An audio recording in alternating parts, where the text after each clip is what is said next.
Hello friends, I'm Vivek Tiwari, your class instructor for Material Science and Metallurgy. Today is my third session to the or teaching about the fourth unit in your syllabus, that is ferrous, non-ferrous metals and material testing. So in the previous two lectures we have covered the syllabus with respect to the ferrous metals, and in ferrous metals we have learned about basically the steels and cast iron and its different type of alloys, important alloys. In today's class we will be discussing about the non-ferrous metals. Before we start with the explanation, I would like to ask you, or just see around yourself to see what are the important non-ferrous or the different non-ferrous metals which you use in your day-to-day life. You will be seeing that in n number of applications this non-ferrous metals like copper, aluminium, brass, duralumin, bronze and other type of non-ferrous metals are used in our day-to-day life. This only makes you understand or realize the importance of non-ferrous metals. So to say to you all, non-ferrous metals plays a very important role in our life, and we'll dedicate our discussion towards the learning of this. So non-ferrous metals are the one which doesn't contain iron in it, and the majority of the non-ferrous metals are for example copper, aluminum, magnesium, nickel, lead and tin, etc. And we will be looking after, or we will be focusing our attention towards only two type of famous non-ferrous metals, that is copper and the other one is aluminum. So we'll start our discussion with the first important non-ferrous metal, that is aluminum. So on your screen there is a slide, and I'm trying to show you the aluminum alloy, and this aluminum and its alloy plays a very important role. The most important characteristic or a feature of aluminum alloy is that it is very much light and shows good strength. It is because of this high ratio of showing strength to weight ratio, that is the strength being very high at the same time weight being very much less. Aluminum and its alloys has a very important application in building of aircraft bodies, automobile bodies, etc. And there is a very interesting story that goes around this metal called as the aluminium. When it was discovered, at the time of discovery, aluminum metal was considered to be more precious than gold and silver, and there was a situation or a time in European countries when the kings and the queens used to have food in the aluminium plates, while the ministers in the court used to have food in their gold and silver plates. But slowly situations turned around. People came to know that how to extract aluminum from its ore called as bauxite, and at that present scenario aluminum is considered as one of the most easily or cheap material available. You should be knowing that the most widely available non-ferrous metal, or in fact metal in the earth's crust, is aluminum itself. Aluminum is being extracted from its ore called as the bauxite. So just have a look on the slide what I have been presented on the screen. The best known characteristics of aluminum is its lightweight, better strength to weight ratio, that is it will show a high strength and at the same time the weight will be lesser. It will show good malleability, and I hope you should be knowing that the good malleability is because of the structure that aluminum possesses, that is FCC structure. In other words, any metal which shows FCC structure will be which will be highly malleable and ductile in nature. Aluminum also doesn't shows corrosion, another important feature of aluminum, and it shows even good high electrical and thermal conductivity. So these are the important characteristics of aluminum metal, because of which it plays or takes up a majority portion among the non-ferrous metals application. Then the aluminum metals density is around 2.7 gram per centimeter cube, and I have written the density of iron at the side, that is 7.9 gram per centimeter cube. When you compare the density of aluminum with the iron, you will see that the density of iron is 3 times more than that of the aluminum. Okay, so because of this reason, one important feature you should remember, that aluminum cannot be mixed with iron because of the density difference. And aluminum metal and its alloys shows very good amount of ductility and malleable properties. It is basically because it shows FCC structure. If you take a pure metal of aluminum, its tensile strength is around 13,000 psi or 700 megapascal, and the melting point of pure aluminum is around 660 degrees Celsius. And one of the important feature of aluminum metal is that it cannot be welded, and because of that reason we have different type of processing technologies for welding of aluminum, like friction stir welding processes, etc. And there are different type of alloys of aluminum available. Some of the alloys are like aluminum silicon, aluminum copper, aluminum magnesium, and aluminum tin. So we will be going ahead with the discussion about these four types of aluminum alloys in the discussion today. Coming to the first alloy of aluminum, called as the aluminum silicon alloy. Aluminum silicon alloy is one of the most famous type of aluminum alloy. The reason behind is that this type of alloy shows a very good casting ability. That means it will be used very much in foundry and casting industries. Right, the silicon content ranges from 8 to 13%. The reason behind I will tell you.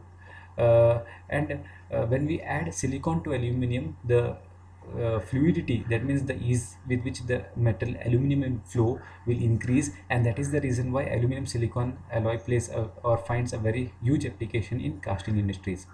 Now, why I say that 18 to 13% of silicon is to be added to aluminum is depicted from this phase diagram of aluminum silicon. This is the phase diagram of aluminum and silicon. You can see that the percentage of aluminum is given on the x-axis, and on the y-axis there is temperature. If you notice it properly, exactly at 12.5% of silicon, you see that a reaction called as eutectic reaction happens. This is the point at which the eutectic reaction happens, or this alloy is called as a eutectic alloy. And you know the importance of eutectic alloy. Eutectic alloy will behave just like a pure metal.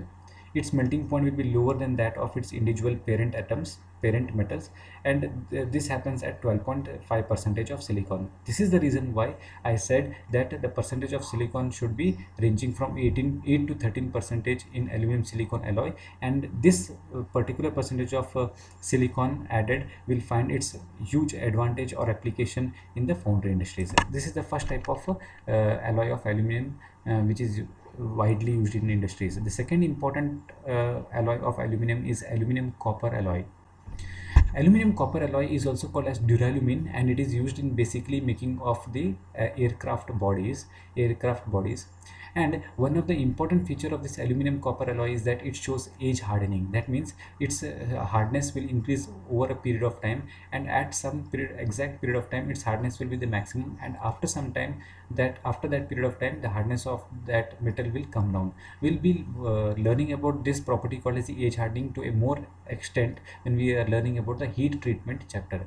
However, here we should be knowing that since this alloy of aluminum shows the property of age hardening, the alloy of aluminum and copper is kept in refrigerator, and whenever it is required to use this alloy, it is being removed from refrigerator and then shaped and used in making of aircraft bodies. In the aircraft bodies, basically the rivet sections are being made up of this alloy called as aluminum copper alloy. You can see these two pictures what I have placed on the screen. You can see that this is the ship body, and on that the rivets which are being made are made up of, here it is more clearly shown, it is made up of aluminum copper alloy. The third important alloy of copper is aluminum magnesium alloys, and it is basically used for seawater and marine applications. The fourth important type of alloy of aluminum is aluminum tin alloy. It is used in making of bearings. It's used in the making of bearings. So these are the four important types of aluminum alloys. Now you know that aluminum is important non-ferrous metal, and some of the important alloys of aluminum is also being presented in front of you. The next important non-ferrous metal is copper. Copper is one of the most useful metal and is one of the first to be utilized. That is, since the mankind civilization, the most important metal which was used is copper. And copper has a very pleasing reddish yellow appearance, and it also shows FCC structure. And since it shows FCC structure, copper and its alloys will show definitely a good amount of ductility and malleability properties. The density of copper goes to around 8.9 gram per centimeter cube, which means it is more heavier than that of steel and much heavier than the aluminum metal. The melting point of copper is around 1356 degrees Celsius. And one more important feature of copper metal is that it shows a very good electrical conductivity. In fact, its electrical conductivity is considered as second to that of silver. If silver metal is given the electrical conductivity percentage as 100, copper is given the second percentage of electrical conductivity. Copper metal is also a very good corrosion resistant. Like aluminum, it doesn't rust. And however, if you see, pure copper is very much weak and ductile, hence it cannot be used in making of the applications. And that's why we alloy the metal copper with different metals to extract or suit it for the requirements. The most famous type of alloys of copper are two. One is brass and the other one is bronze. Brass is made up of copper and zinc, while bronze is made up of copper and tin. There are famous different types of famous alloys of brasses available. The most famous type of brass alloys are alpha brass and alpha plus beta brass. The changes or the difference in these two alloys is the percentage of zinc. In the case of alpha brass, it is around 36% of zinc, while in alpha plus beta brass the percentage of zinc goes up to 38% or 54 to 62% of copper. So you can see that the copper finds a wide application in many of the industries, and you can see this copper wire or the copper cables which is used in the electrical applications. You can see that copper can be even drawn into thin wires as well as thin sheets. Ductility and malleability properties shown over here. And you can see that many of the copper coins which were excavated from the earth are made up of copper in particular, or brass, right? So this is the copper and its alloys. The the two type of important type of brass metal is alpha brass, and the one is alpha plus beta brass. Alpha brass is used for cold working, is also called as cold working brasses. And under that there are two types. One is red brass and the other one is yellow brasses. While alpha plus beta brass also is called as the duplex brass, it is worked for hot working conditions, and it is used in making of valve stems, brazing rods, and condenser tubes. So these are the two types of brasses available. The next image or the slide will show you the two types of brass what we have just discussed. Alpha brass, it is usually yellowish in color, and alpha plus beta brass is its reddish color, reddish in appearance. This is how we can differentiate between the two type of brasses, right? So this is all about your non-ferrous metals, and in particular aluminum and copper. And this slide what I have placed in front of you is just a summary of or a type of slide, a table which shows the different properties of the non-ferrous metal, and the different type of non-ferrous metal is written on the columns in this manner. So aluminum, titanium, copper, and iron, and its different properties like density, melting point, specific heat, thermal conductivity, all this the tensile strength is being mentioned on the right hand side, left hand side column. So this is one slide. So with this you will see that we have covered up the important type of ferrous metals, and into that we have discussed about steels and cast iron. Under steels we have discussed about the stainless steel, tool steels, HSLA, and under cast iron we have discussed about white cast iron, malleable cast iron, then gray cast iron, and spherical graphite iron. And then we have studied what is the effect of the alloying elements on steel, and we have discussed about the non-ferrous metals, its importance, and we have discussed over two important non-ferrous metals, that is aluminum and its alloys, simultaneously copper and its alloys. Now with this discussion we'll go ahead with the third and the last part of this unit, number 4, that is material testing. Yes, as engineers and in particular as mechanical engineers, we will be given a job, or our job would be required to design machine structures. And when we design any machine structures, we have to subject it to different type of loadings and see whether it is able to take up that loads or not.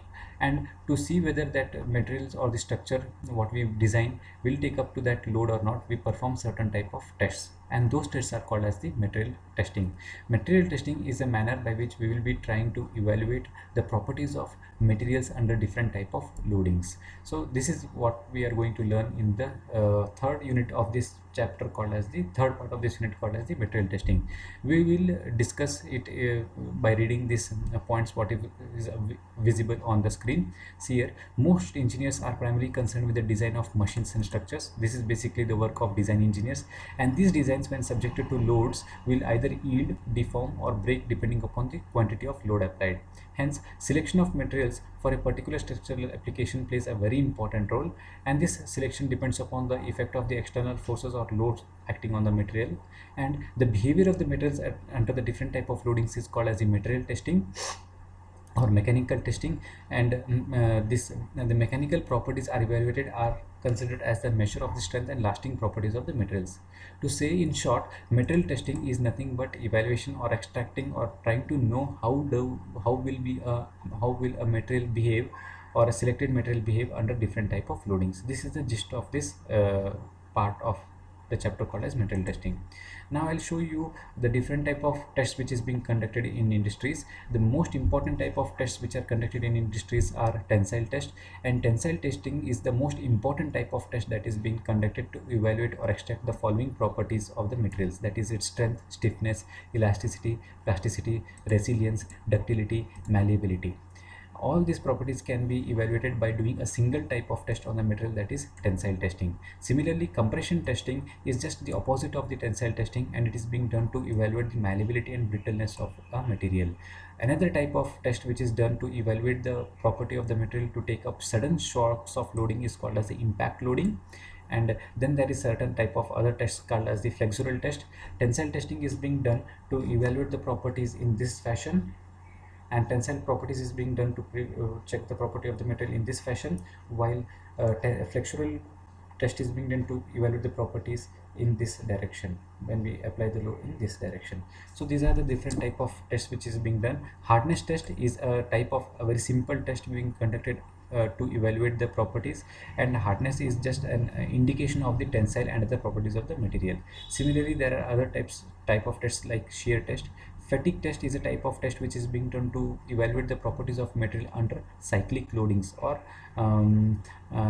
the type of loadings which varies with the time. Similarly, a type of test called as the creep test is being done to evaluate the properties of material at high temperature applications, and wear test is being done to evaluate the properties when they are subjected to rubbing actions. So this is a table which shows you the different type of tests and what are the properties which are evaluated or extracted out of the material when you do this type of tests. We will focus our attention towards about this tensile testing and compression testing, and as well as the impact testing. So first, coming to the tensile test, or before that, this slide I have put just an animation of the different type of tests. This you can see that this is a material, and we are trying to extract certain properties by doing certain type of test. This test where you can see that these two person are trying to pull this material towards the opposite direction is kind of tensile testing. While this test is nothing but your flexural test or bending test. This test is called as a torsional test. This is called as a shear test. So just an animation to make you realize the different type of tests which is being conducted. We'll start our discussion with the first type of test, that is the tensile testing. The most important type of test that is conducted in industries to evaluate the properties of material is the tensile testing. Tensile testing is being done with the help of an instrument called as the universal testing machine, or UTM. There are different types of universal testing machines available in industries. However, whichever different type of universal testing machines are available, the fixtures remain the same. The first important fixture is to hold the material. The second important fixture will be to apply the load, and the third important fixture will be to evaluate the amount of extensions that's happening on the material after the application of load. So with respect to when you apply the or when you do the experimentation, you go on increasing the load acting on the material, and at the same time see how much strain that the material undergoes. The load and the deformations are being recorded. The load is being divided by its initial cross-sectional area to get the value of stress, while the deformation is being divided by its original length to get the value of strain. This stress and strain value are being plotted to get a type of curve called as the tensile curve or stress strain curve. So to go ahead, I'll just show you a video of how the tensile testing is being done. I'll not devote much of the time towards this learning of tensile testing, as you all know that you have done this test in the lab also, that is testing of metal slab or mechanics of metal slab. There you have conducted the test on a mild steel specimen. The mild steel specimen is being machined to a specific standard. It has certain length, and there is something called as the gauge length. You put that machined specimen into the upper and the lower jaws of the universal testing machine. You start applying the load, and with the load you see how much extension that the metal is suffering from, and you get a curve which is called as the tensile testing curve. The tensile testing curve or stress to strain curve gives very important properties about the material, like its yield strength. It gives us about the property called as the yield property, Young's modulus.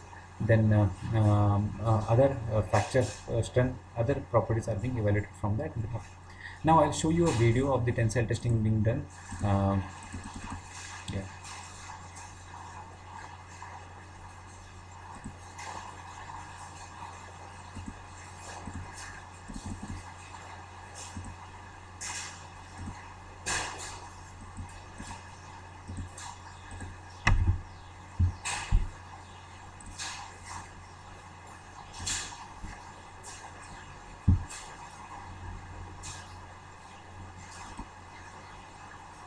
Yes.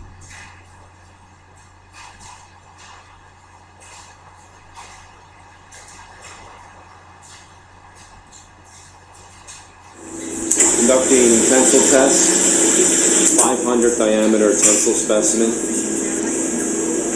stainless steel material. So you can see that this is extensometer, Engaged tensile specimen between crossheads. This is the extensometer, which will be measuring the amount of strain happening in the material. Apply extensometer to determine yield strength of material. Extensometer.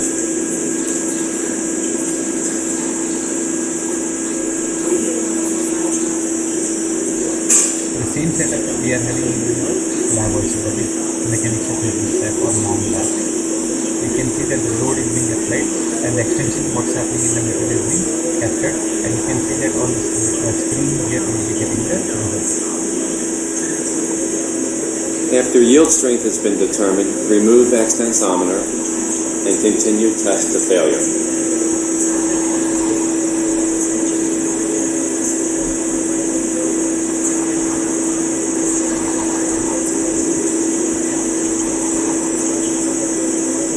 You can see the formation of necking over here. Slowly the neck is being formed.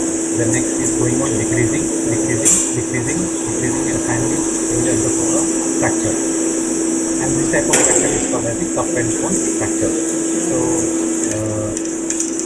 this is the fractured surface after carrying out the tensile testing. You can see this, the extension, final extension that's happened in the material is like this. This type of test is called as a tensile test. He is finding out the final cross-section diameter of the metal also. So this is all about your tensile testing. The next important test is called as the compression test. The compression test is just the opposite of the tensile test with respect to the load applied, and the test is being done on the same machine on which the tensile testing is being done, that is the UTM machine. And in general, only the brittle materials are tested for compression testing. For example, the cast iron, concrete, bricks, ceramics, etc. These are the metals which show higher amount of brittle or compression strength compared to that of the tensile strength. That is, for example, if this is the material, the tensile strength is in this direction, while compression test is in this direction. So metals which show majority or high load taking ability in this section is called as the compression or brittle material. Examples are cast iron, concrete, bricks, ceramics. Yeah. So here there is a video which shows you the compression testing being done. Basically, this is being done on a concrete